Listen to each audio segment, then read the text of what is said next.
this is not load data and therefore should not be treated as such. This is just some guy walking around in his garage. If you find any of the content of this video disturbing, concerning, or dangerous, then by all means, don't fucking try it. So this is a 12 gauge 2 3/4 inch shell that is loaded with 1.5 ounces of number 2 tungsten. Now, tungsten is becoming pretty popular nowadays. And if anybody else watches like MFK Game Call guys on YouTube, they always use Apex ammo, which is a tungsten load. Apex is the outfit that loads it. And man, these guys kill coyotes. I mean, they knock them dead at 50 and 60 yards with this ammunition that they're using. And I wanted to get in on that. And so I started looking into it. Well, tungsten is very, very expensive. Anybody that's new to this, you'll find that's the first thing you will notice if you go to load it yourself or buy it. Apex rounds, they can be as much as $8, $9 a shot, depending on, how the payload weight.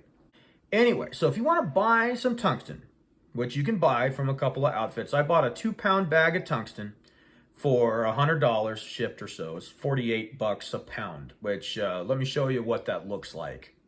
Yeah, that little bag right there, that's what $100 of tungsten looks like. I started looking up load data. Well, Ballistic Products has 2 pages worth of published load data for tungsten, which is almost a joke. And I don't mean to pick on Ballistic Products because I love Ballistic Products. I use their stuff all the time. But they have 2 pages worth of data from 410 all the way to 10 gauge. 2 pages. And so then I started looking on forums. And that was weird too, because everyone tells me, oh, you need to talk to so-and-so, message so-and-so. So I messaged so-and-so and he said, oh yeah, I got the data, but you have to buy the tungsten from me. And I said, well, I already have some tungsten. Can I just buy the data from you? Well, no, can't do that. Okay, fine. So then I started looking on YouTube. Because there is some great data on YouTube, especially shotgun stuff. For example, Wade Rush at Bubba Roundtree Outdoors.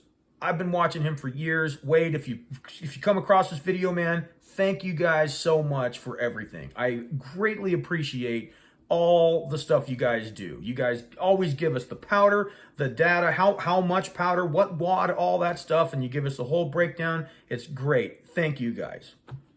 But for whatever reason, with tungsten stuff, there's several videos, and I've seen several of them. Oh, these guys say, oh yeah, we're gonna show you how to load this. They don't tell you what powder, they don't tell you how much, they don't tell you what wad, they don't tell you what payload weight, they don't tell you anything, which I kind of don't get. Like, hey, it's your data, it's your information. If you don't want to hand it out, fine, totally understand. I just don't understand why you make a video about it and then not give people the data. Anyway, so I developed this load and I started off small, with a lighter powder charge, and I was only using 1 ounce, and I worked my way up to this. So this is loaded with 34 grains of Blue Dot, a RW12 precision full length wad, 3 20 gauge nitro cards in the shot cup, a Mylar wrap, 1.5 ounce of tungsten, and precision original buffer. I always have trouble saying that. And then it's roll crimped, and that's it. Pretty straightforward stuff. I'll show you how I load one. Not much to it. And then I'll show you how it patterns, and I'll show you what the velocities are. 12 gauge Fiocchi 2 3/4. First thing you're going to need is 34 grains of Blue Dot. I'll get that measured out here.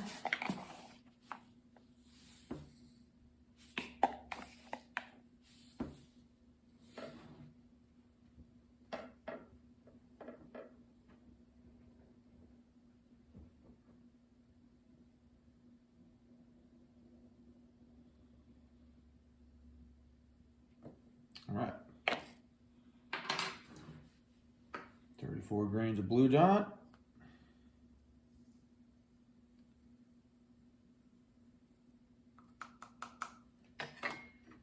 Just like that. These here are precision RW12 full length wad. There. And that goes in right on top of it. I have done some experimenting using a gas seal instead of just the wad. I found it's completely unnecessary. This works fine. If you use a gas seal and the wad, then you got to trim the wad, and all that stuff just makes life more complicated. The next thing you need are 3 20-gauge nitro cards. There they are there. And the reason you need these is it does two things. Is the bottom of this wad is concaved.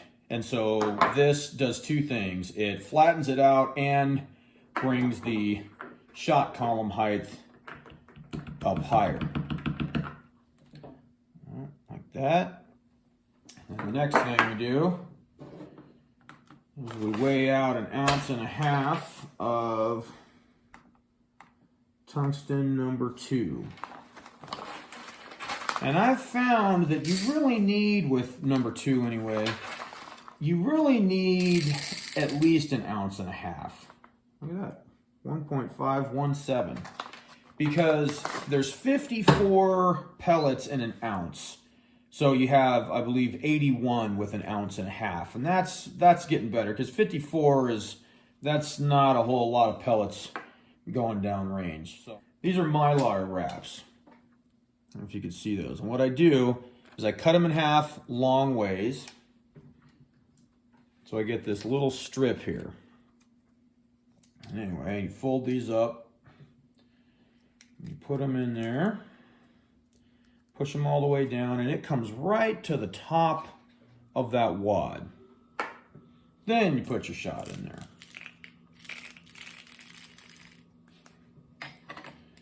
And it comes right up to the top, really nice there. Then, get you some buffer. And I've used the number 47 mix and the all steel stuff, and I really can't tell the difference. And this takes 2 cc's of buffer, if there's anybody out there that wants to know exactly what it's supposed to take. And so put it in there and tap it all down. So it's all around them pellets.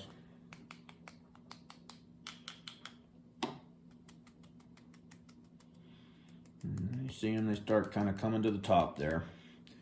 Now there are guys that get really serious about this, and they put their electric toothbrush on it and they vibrate it all down, and they buy those dental vibrator things. And but I found that you just tap on it like that and it works out fine. Then 12 gauge overshot card. Right on the top, give a little bit of a push, have to make sure everything's compacted real nice. Then 12 gauge roll crimper. There you go, just like that. 1211, that's good. There we go. So we'll look at this hole here. That looks real good. Yeah, nice and clean. Yep, came out of there easy. No melted plastic or nothing. Good, 1211, that's real good. Let's have a look. Okay, that's pretty wide. Yeah, it was. So after switching from a modified choke to a full choke, that did improve the pattern quite a bit. Now, during my workup for this load, I started with 1 ounce, and I ended up going with 1.5 because 1 ounce is just really not enough. You just don't have a high enough pellet count. But I am working on a 3-inch load with 2 ounces, and that should be better. So I'll make a video on that. Anyway, I hope somebody found this helpful. Keep in mind that TSS does not stand for top secret shit. It's not that out of the box. It's not that abnormal. So as usual, if you thought this video didn't suck, do me a favor and hit the like button. And if you did think it sucked, well, then make your own damn video.